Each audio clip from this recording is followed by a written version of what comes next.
Hey guys, so today I want to talk a little bit about the GAPS diet, which is the diet frame I'm using to reintroduce foods after having been on the carnivore diet for 2 months and having been on the lion diet for about 2 weeks.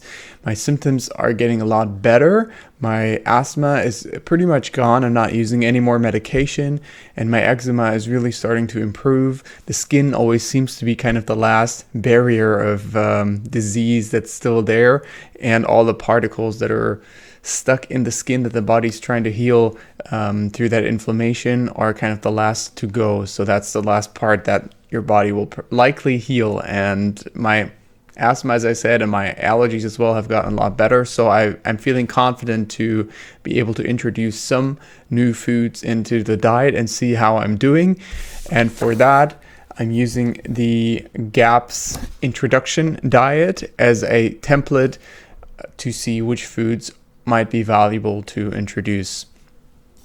One of the important things to note is that my current understanding of how eczema works and why your skin gets so inflamed is that the main cause seems to be in our guts. So everybody who's suffering from eczema likely has what is called a leaky gut, where the food that you digest cannot be fully absorbed in your digestive system. And through the leakiness in the gut, like the gut lining is kind of leaky, the cells are not as tightly packed as they should be. And through that gut lining, because it's improperly sealed, food particles get into your bloodstream. And those food particles are, when they are in your bloodstream, they are somewhere where they're not supposed to be. And then they bind to fat cells in your skin mostly, or in your body in general, but also in your skin. And then your immune system, my immune system as well, attacks those skin cells because it wants to get rid of the toxins that have come in through the leaky gut into the bloodstream. So that's what causes kind of the inflammation in the skin, which is why the skin gets red. You know, that's our body's response to these toxins that are stuck in the fat cells of the skin, and it's actually a process of your body trying to heal. So what I've also noticed then, since introducing like a lot of the broth and the meat stock that is recommended on the GAPS introduction diet, is that my eczema has kind of spread out a little bit on my arms, but it's way less painful and less inflamed. And I think it's really my body like getting the right nutrients and seeing like, okay, hey, here's a chance to really clean up and heal all of the different skin areas that might have been affected by these food particles that have been, running around in my body. So that's my current theory. And because I feel really good, my digestion is good, my sleep is really good, and that's kind of a good benchmark to see how you're doing overall. And usually, at least in my case, the skin kind of follows suit. So that's what I will be observing over the coming days and weeks.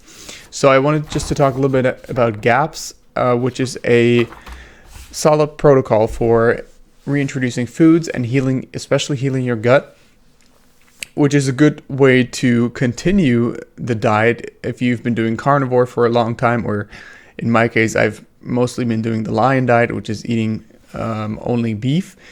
And if you've been doing that for some time, a couple weeks perhaps, and you've seen some results, and you've cut out all the other foods that might be causing an allergic reaction, that might be causing your body to overreact, and you're only on beef, then the GAPS diet is a fantastic way to start reintroducing some of the foods that might be even more beneficial than only eating beef in healing the gut lining. And one of the main foods here is just a broth, so a meat broth. This is different than a bone broth, you might have heard of, but with a bone broth, you only boil the bones and then you drink the liquid that comes out of that. But with a meat broth, you use usually bony meat, so you use pieces of meat that still have the bone in them, and that way you get a lot more flavor first of all, and you get a lot more nutrients that come also from the meat into the broth. So you can do that with beef or with chicken. I have done both, but currently I'm mostly on the chicken broth because I find it to be a bit more gentle on my digestive system and my stomach. And you boil the whole chicken in the broth, in water.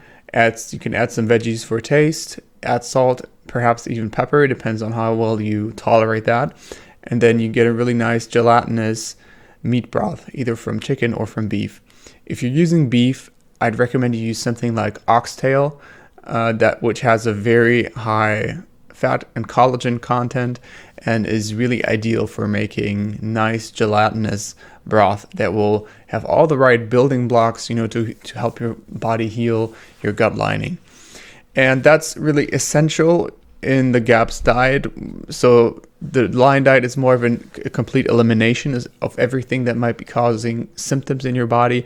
And then the GAPS diet is specifically used to actually heal the gut lining. And this healing of the gut lining is what will eventually enable you and me to be able to digest other foods as well again, unless you want to spend your whole life eating only beef, which I'm not planning to do.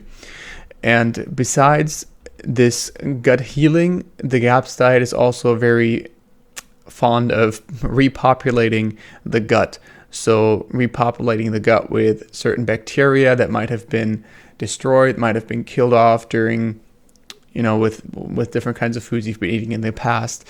So repopulating the gut through probiotic foods such as kefir and sauerkraut, and doing that at a very, very slow, gradual process. You start with a very small amount of probiotics, so maybe like just a teaspoon of sauerkraut juice as a certain probiotic supplement, and then see how it goes from there. But the main base thing that I'm focusing on now is really making those meat stocks and drinking as much of that as possible to heal my gut lining. So that's the first step in the GAPS introduction diet, which I'm currently pursuing, and I feel really good on it at the moment. I will continue to post my progress on how my eczema is going, but it has so far been really helpful for my asthma, as I'm not taking any more medication, and my allergies seem to have gotten a lot better. Like my nose is not constantly stuffy as it used to be, at least.